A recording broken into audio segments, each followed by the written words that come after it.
test and agent-based protections, legacy antivirus and anti-malware, and the differences between security information event management platforms and new security orchestration, automation, and response and XDR solutions.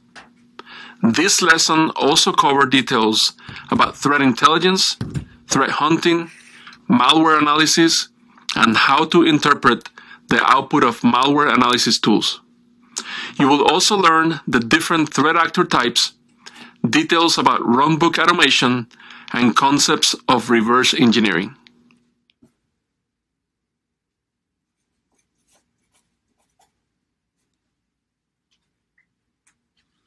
Before we cover all the access control fundamentals, the processes and mechanisms, it is very important to go over the pillars of access control and the concepts of confidentiality, integrity, and availability. This is also known as the CIA triad. This is a model designed to use or to guide policies for information security within an organization. The model is also sometimes referred to as the AIC triad, or availability, integrity, and confidentiality, and this is to avoid confusion with the U.S. Central Intelligence Agency. Now, the elements of the triad are considered the three most crucial components of cybersecurity. Now, let's go over them. First, confidentiality. Confidentiality is the process used to ensure that only authorized users can access resources or systems. Now, an example of this is, that you and only you have access to your bank account information, and nobody else has that. And another example is that, a system that is designed for storing source code is only accessed by the engineering department and not the sales organization or perhaps finance. And then vice versa, a financial system that cannot be accessed from the rest of the company, but only authorized users in the finance department. Now, attacks to access control that protects the confidentiality of a resource will typically aim at steal sensitive or confidential information. Now, the next one is integrity, and that is the process used to ensure that only authorized users can modify the state of a resource or a system. Now, an example is that only authorized users are able to modify entries in a database or, let's say, in a file. Now, attack to access control that protect the integrity of a resource will typically aim at changing information. In some cases, this can also be the configuration of a system, like a network infrastructure device or a server or a firewall. Now, finally, availability. Now, availability is a process to ensure that a system or a resource is available to users that are authorized to access it in a reasonable amount of time, right? So attacks that will affect availability will typically aim at disabling access to a resource or to create what we call a denial of service condition. Now, having said that, denial of service attacks are a simple example of attacks to the availability of a resource or a system.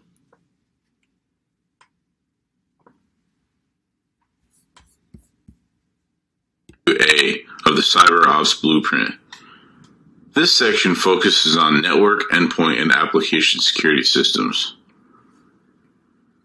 The Cisco CyberOps Associate certification assumes that you have familiarity with what routers, switches, firewalls, intrusion detection, and prevention systems are. However, here's a quick refresh for your reference. Many network security devices have been invented throughout the years to enforce policy and maintain visibility of everything that is happening in the network. These network security devices are included here. Traditional and next-gen firewalls, as well as personal firewalls, intrusion detection systems and intrusion prevention systems, as well as next-generation intrusion prevention systems, anomaly detection systems, advanced malware protection, web security appliances, email security appliances, identity management systems, as well as endpoint software such as antivirus, anti-malware, host intrusion detection systems, and host-based firewalls.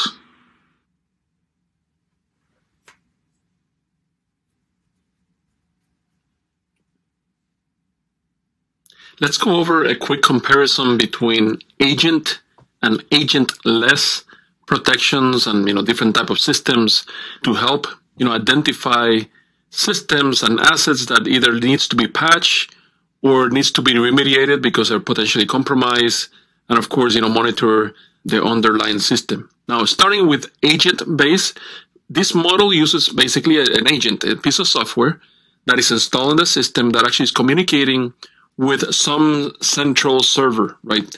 Now, what you see in front of you is a solution by Cisco called AMP4 endpoints. And in this case, you actually have agents that are installed in the actual systems themselves. So if you actually go under management, you see this download connector, that basically takes you to the different platforms where you can download that agent and run it in the device, right? Now, in other solutions like patch management scenario or solutions and asset management, basically they also have this type of agent type scenarios on where the agent is constantly communicating with the server to check whether a new patch is available, and it will actually retrieve that patch and install it automatically, if that's the case. So there's many different solutions out there that use agents just like this, but in this case, in the case of AMP4 endpoints, is for, of course, observing many different things in the system, observing whether the system is showing some type of indication of compromise, right? And you saw in the original dashboard that I have in here, right, that we have 63% of the agents, show some type of compromise. And of course, this is a lab environment, so it's a control environment.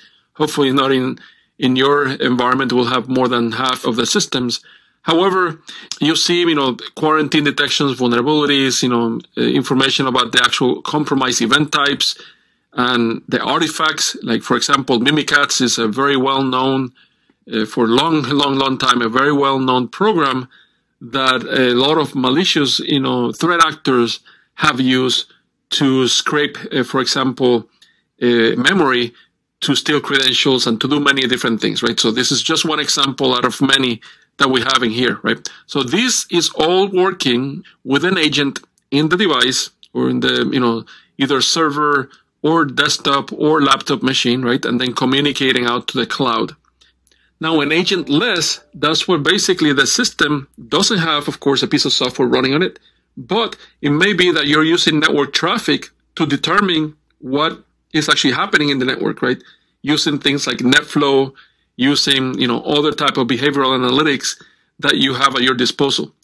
Another example of an agent or an agentless solution is Tetration Analytics. And as a matter of fact, I have Tetration open in this other tab in here. This is a security dashboard of Tetration. And Tetration is basically a solution by Cisco that allows you to do a few things. Of course, observe what's actually happening in the underlying systems. This can be in a data center. It can be, many different scenarios. A lot of people actually use it in their data center. And it allows you to actually even go back in time and perform a lot of forensics, very, very detailed forensics analysis. Now, these can work in two different modes, with an agent or without an agent, using infrastructure devices, like using Cisco Catalyst 9000 or switches, basically, that allows you to obtain that additional information from the network, right? So that network metadata.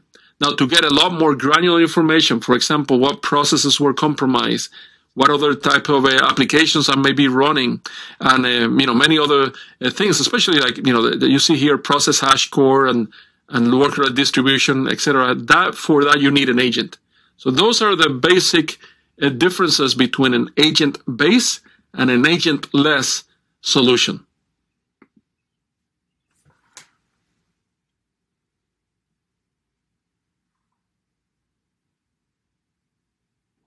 There have been tons of different either personal firewalls, host intrusion prevention systems, antivirus, solutions out there that you can install in your desktops, your laptops, your servers, and so on.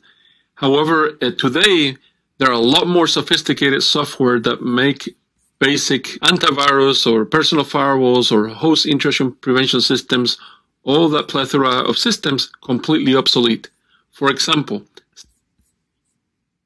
today, there are a lot more sophisticated software that make basic antivirus or personal firewalls or host intrusion prevention systems, all that plethora of systems, completely obsolete. For example, Cisco's advanced malware protection for endpoints, so Cisco AMP for endpoints, what you're seeing in the screen, is basically an ecosystem, because it's not only one agent, it's an ecosystem that basically take advantage of telemetry from big data analytics, being provided from, many different agents, to continuous analysis, advanced analytics provided by Cisco Threat Intelligence to be able to detect, analyze, and stop advanced malware across different types of endpoints, right? It provides these advanced malware protections for many operating systems, including Windows, Mac OS X, Android, and Linux. Now, attacks are getting really sophisticated and very complicated. They can evade the traditional systems and endpoint protection. Today's, attackers have the resources, the knowledge, and the persistence to be able to beat point-in-time detection. So what we're trying to do with Cisco AMP for endpoints is actually provide mitigation capabilities that go beyond the point-in-time detection. It actually uses threat intelligence from the Cisco Talos organization to perform retrospective analysis and protection. Basically, also provides device and file trajectory capabilities to be able to, to show to administrator or to an analyst in a security operations center what's actually happening across the full spectrum of an attack. Now, it also allows you to perform a lot of different threat hunting scenarios. And as a matter of fact, what I'm showing in here is the SecureX threat hunting, different incidents, part of the same ecosystem of the AMP for endpoints. So, for example, if I click on one of them in here, you see different tactics and techniques that were actually, used, like defense evasion, execution, initial access, and persistence. And all these are being mapped to the MITRE attack framework, right? So if you actually click on that, it will pull the specific tactic and technique that, was used for this specific, in this case, of course, a demo using a file called the CSIRTs that was actually executed by another file or by another process. Is a scheduled task, a process within a Windows environment, right? And it actually tells you in here, basically the whole details about a case. So it goes beyond just detecting that, hey, there's might be a signature-based detection, like most antivirus, that's what they use. They use signature-based detection. And in this case, it's actually using threat intelligence, it's using behavioral analytics, it's using big data, it's using a lot of different things that those traditional solutions never provided.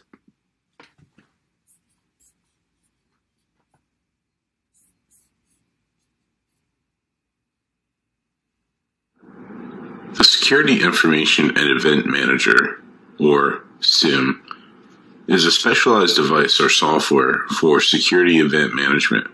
It typically allows for the following functions: log collection, which includes receiving information from devices with multiple protocols and formats, storing the logs, and providing historical reporting and log filtering. Log normalization, which is a function that extracts relevant attributes from logs received in different formats and stores them in a common data model or template. This allows for faster event classification and operations. Non-normalized logs are usually kept for archive, historical, or forensic purposes.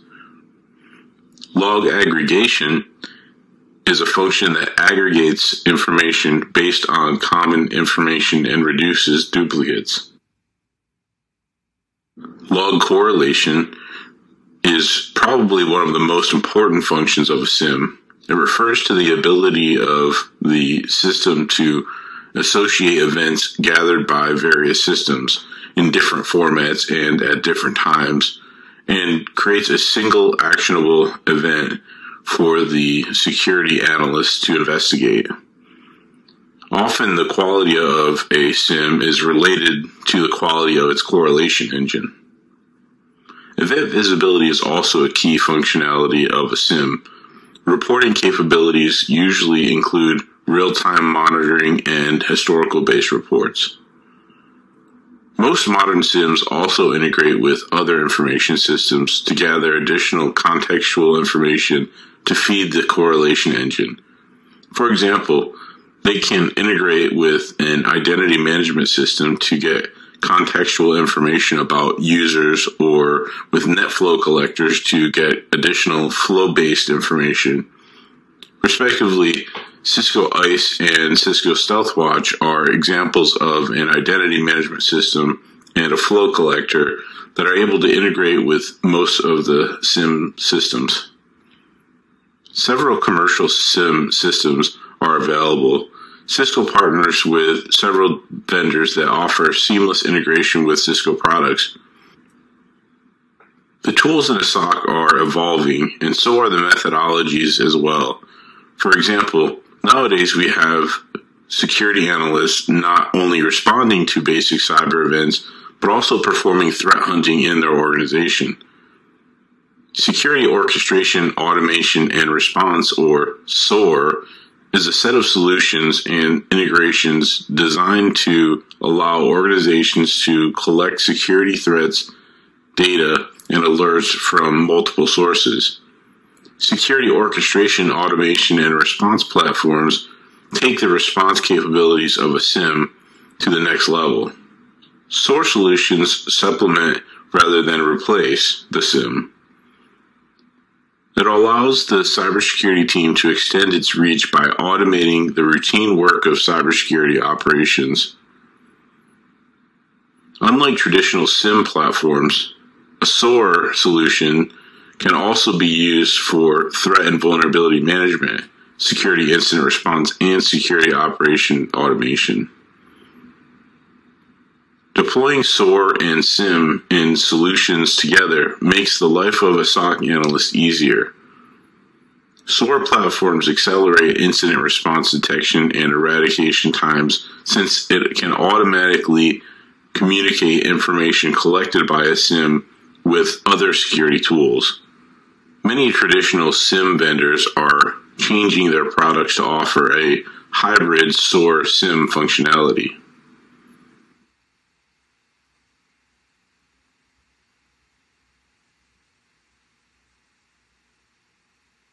A threat intelligence platform centralizes the collection of threat data from numerous data sources and formats.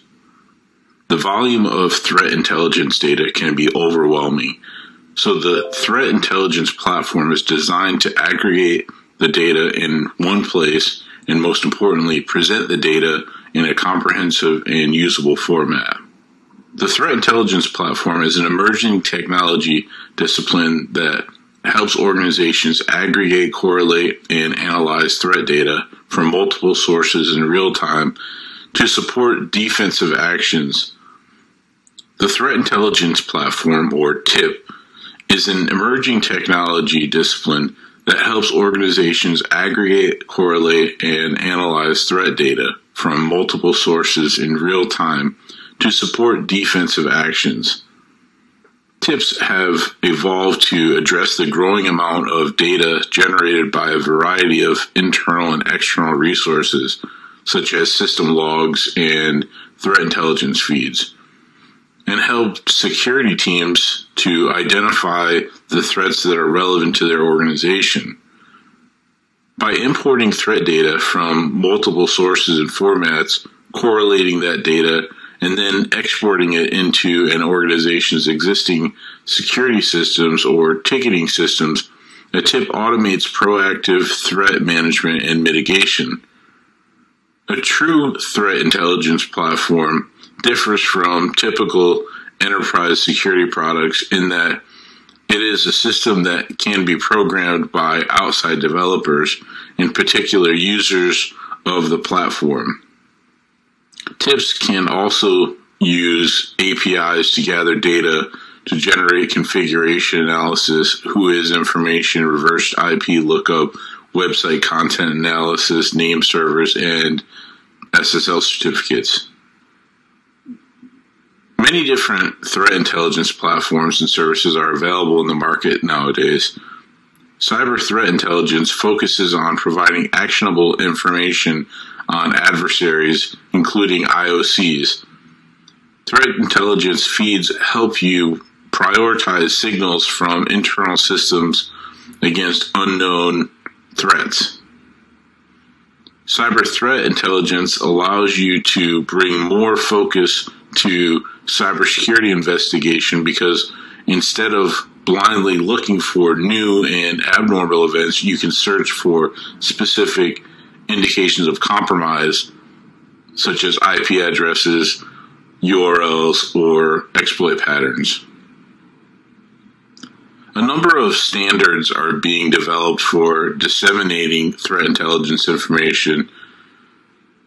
Here are a few examples. First, Structured Threat Information Expression, or STIX, which is an express language designed for sharing of cyber attack information. STIX details can contain data such as the IP address or domain names of command and control servers, often referred to C2 or CNC, as well as malware hashes and so on. STIX was originally developed by MITRE and is now maintained by OASIS. The Trusted Automated Exchange of Indicator Information, or TACACS, is an open transport mechanism that standardizes the automated exchange of cyber threat information.